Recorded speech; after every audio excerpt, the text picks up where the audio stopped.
Ele me levava para a escola em sua bicicleta, barqueiro entre duas margens, debaixo de sol e de chuva. Talvez seu maior orgulho, ou até mesmo aquilo que justificava sua existência, que eu fizesse parte de um mundo que o desprezou. A conversa que eu gostaria de ter hoje é sobre a Prêmio Nobel de Literatura, Annie Ernaux. Ela ganhou o Prêmio Nobel de Literatura em 2022. Os primeiros livros dela são romances com tom autobiográfico, mas após a morte do pai dela, tentou escrever a respeito da relação deles em forma ficcional, que não deu muito certo. Tentou, então, uma escrita mais objetiva e próxima à realidade, o que resultou no romance O Lugar, carimbando o estilo que ela adotaria daí em diante, ou seja, sua voz literária. O Lugar foi publicado pela editora Fósforo em 2021, um livro até pequeno, com umas 70 páginas. Este é o ponto de virada que muitos especialistas acreditam que fez com que Annie deixasse de lado a ficção e apostasse numa escrita mais concisa, sem recorrer muito a metáforas, figuras de linguagem, o que ela chama de escrita plana.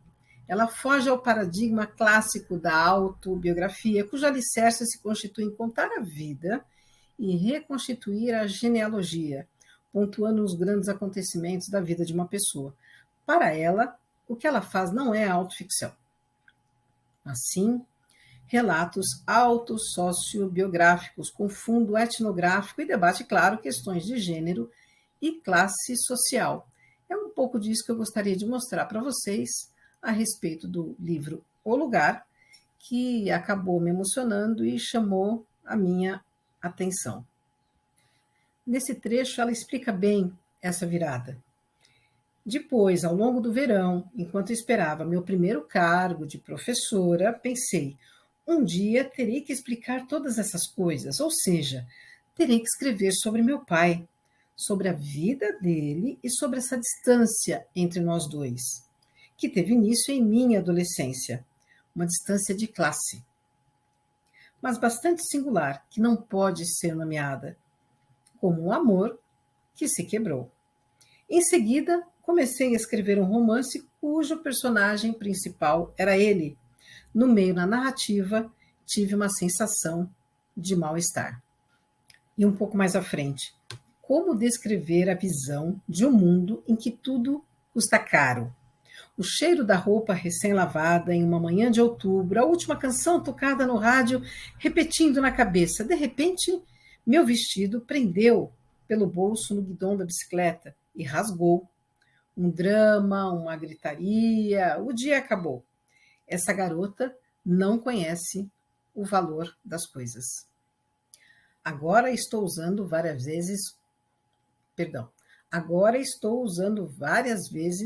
o nós, pois durante muito tempo eu também pensei como ele, e não sei dizer quando foi que me transformei.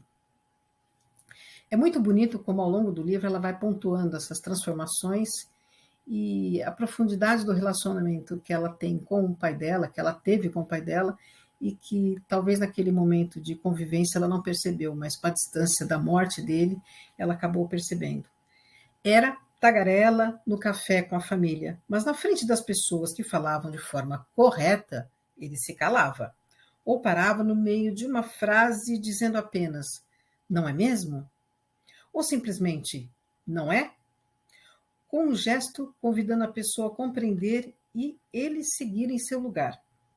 Sempre falar com precaução, medo inominável de dizer uma palavra errada, que teria um efeito tão desagradável quanto deixar escapar um peido. Essa distância de mundos que ela coloca entre ela e o pai, e demonstrando em tons sutis que o pai também tinha essa necessidade de mudança. Talvez uma propensão real a não se preocupar demais com as coisas, apesar de tudo. Ele inventava tarefas que o afastavam do comércio, uma criação de galinhas e de coelhos, a construção de anexos para a casa, de uma garagem. Transformava o pátio ao sabor dos seus desejos. O banheiro e o galinheiro mudaram de lugar 3 vezes. Sempre uma vontade de demolir e reconstruir.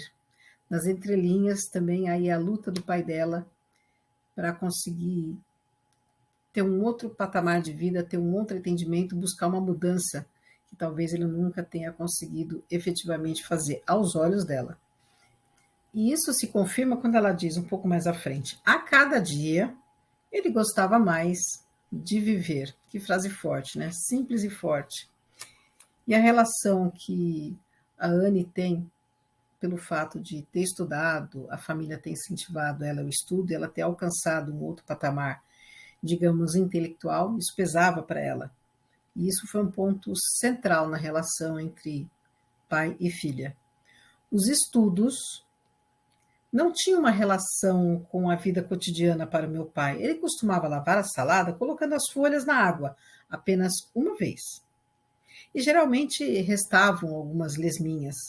Ele ficou escandalizado quando, levada pelos princípios de desinfecção que aprendemos no 9º ano, propus trocarmos a água várias vezes. Outra vez ficou perplexo ao me ver falar inglês com alguém que tinha pego uma carona com um conhecido nosso e veio ao café.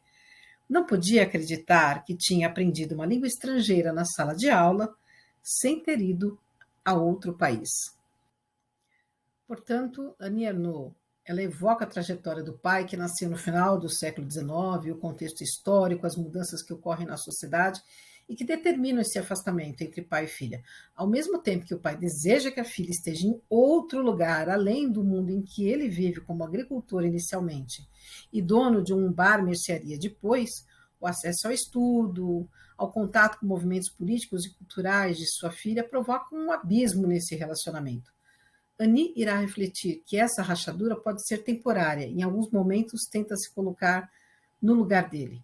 O livro bem poderia se chamar No Lugar do Pai, nessa reflexão profunda entre duas pessoas que se amam, mas que aparentemente passam a habitar mundos opostos. Em alguns momentos você percebe a culpa pela sua competência intelectual conquistada, trazendo a reflexão sobre as diferenças entre o mundo que desvaloriza o trabalho braçal e enaltece o trabalho mental. A pergunta é: vale a pena ler? Muito, eu recomendo. A autora reflete sobre a distância entre mundos e gerações. Coloque esse título aí na sua lista, tá bom? Um grande abraço.